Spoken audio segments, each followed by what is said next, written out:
আমি আমার জীবদ্দশায় আমি যতদিন বেঁচে আছি, আল্লাহ আমাকে যতদিন বাঁচিয়ে রাখছে, আমি মনে প্রাণে একটা দেশের ধ্বংস দেখে যেতে চাই। আমি আসলে বাকরুদ্ধ, মানে মানসিকভাবে বিপর্যস্ত।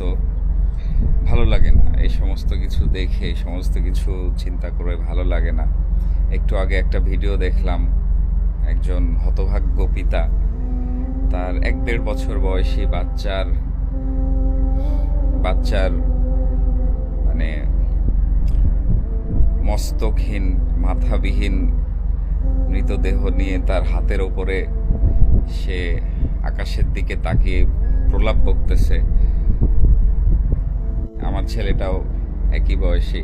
আমাদের তো আসলে কিছু করার নাই, যাদের ক্ষমতা আছে তারা কিছু করতেছে না, আমাদের দোয়া করা ছাড়া আর কিছু করার নাই। ওরা আসলে হারেনি, হেরে গেছি আমরা, হেরে গেছি পুরা মুসলিম বিশ্ব। সমস্ত মুসলিম বিশ্বের প্রতি ক্ষমতাধর যে রাষ্ট্রগুলো, সবার প্রতি ধিক্কার জানাই। এই সব কিছুর শেষ হোক। আমরা আমাদের জাহান্নামের রাস্তা পরিষ্কার করছি, আর তারা হয়তো এতক্ষণে জান্নাতে যে জান্নাতের সুবাস নিচ্ছে, সেখানে তারা ভালো থাকুক।